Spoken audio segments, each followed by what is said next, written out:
रही मन निज मन की व्यथा, मन में रखियो गोय।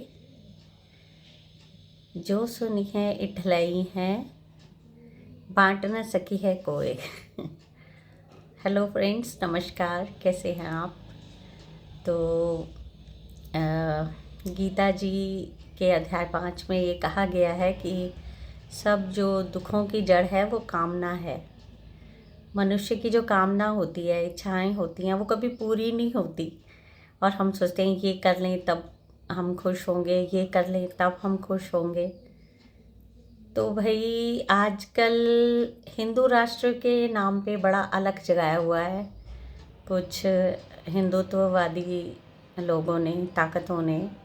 इसमें बागेश्वर धाम जी जो हैं वो भी कह रहे हैं कि हिंदू राष्ट्र के लिए हम लोगों को, हिंदुओं को एकजुट करना चाहते हैं, एक करना चाहते हैं। तो मुझे यही नहीं पता कि कौन से हिंदू हैं जो अलग हो रखे हैं, जिनको एकजुट करना है।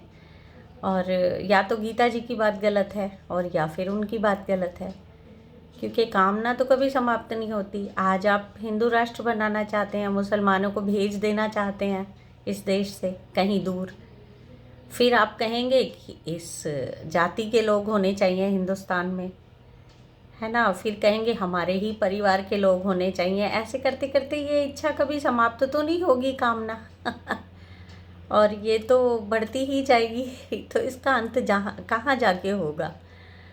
तो इसलिए अपने जो मन की व्यथा है, हम तो यही सलाह देंगे बागेश्वर बाबा जैसे लोगों को कि भाई अपने मन की व्यथा, ये हिंदू राष्ट्र की जो दुखती आपकी रग है, इसको अपने तक ही सीमित रखें। ये जहर आप ना फैलाएं भारत में, क्योंकि भारत में बरसों से विभिन्न संस्कृतियों के, विभिन्न संप्रदायों के, विभिन्न भाषाओं के लोग आपस में प्रेम से, भाईचारे से रहते आए हैं और रहते रहेंगे।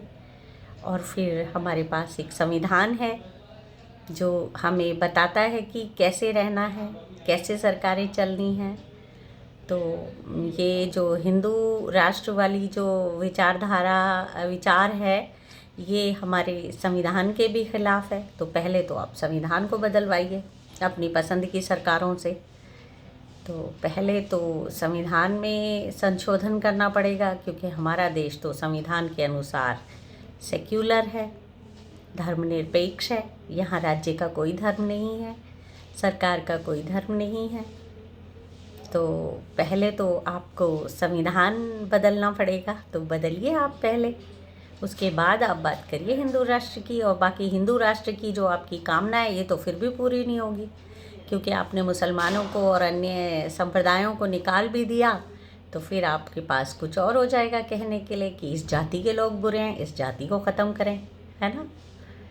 तो ये तो कभी ख़त्म नहीं होने वाला है। तो हमारे अनुसार तो ये जो हिंदू राष्ट्र बनाने का सपना है, ये सपना ही रहेगा। जो लोग चाहते हैं कि भारत एक हिंदू राष्ट्र बने। और जो CAA है या क्या है जो लागू किया गया है, उत्तराखंड में पहला राज्य बना है उत्तराखंड, जो कि वहाँ की जनजातियों को छूट देता है कि एक देश एक आचार संहिता होनी चाहिए, ऐसा कह रहे हैं ना। तो उसमें जनजातियों को अपने विशेष रीति रिवाज कर देने की वो भी छूट दे रहा है। तो फिर क्या, ये तो पहले से दिया गया है हमारे संविधान में। ये व्यवस्थाएं तो पहले से ही हैं कि विशेष परिस्थितियों में छूट मिले।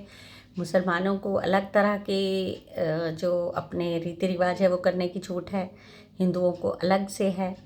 तो फिर क्या अलग होगा हिंदू राष्ट्र बनने में। तो देखिए, आप सोचिए इस बारे में। हमें तो नहीं लगता कि हिंदू राष्ट्र कभी बन पाएगा भारत, या बनना चाहिए। हमारे अनुसार तो बनना भी नहीं चाहिए, क्योंकि संविधान के विरोध की बात है, ये विरोधी बात है संविधान से। और हम तो नहीं चाहते कि संविधान में इस तरह का कोई जो है बिना संशोधन किए इस तरह की कोई बात की जाए, क्योंकि हम तो भाई न्याय प्रिय, कानून से बंधे हुए लोग हैं। हमें तो नहीं पसंद है कानून के खिलाफ कोई भी बात की जाए। और हिंदू राष्ट्र बनाना तो भारत के कानून के खिलाफ है, क्योंकि भारत का कानून तो संविधान है, और संविधान धर्मनिरपेक्ष राज्य बताता है भारत को। ये एक धर्मनिरपेक्ष राष्ट्र है भारत। तो यहाँ तो ये जितना हिंदुओं का है उतना ही मुसलमानों का भी है भाई, है तो बुरी लगेगी लेकिन है तो है। तो मिलते हैं, थैंक यू।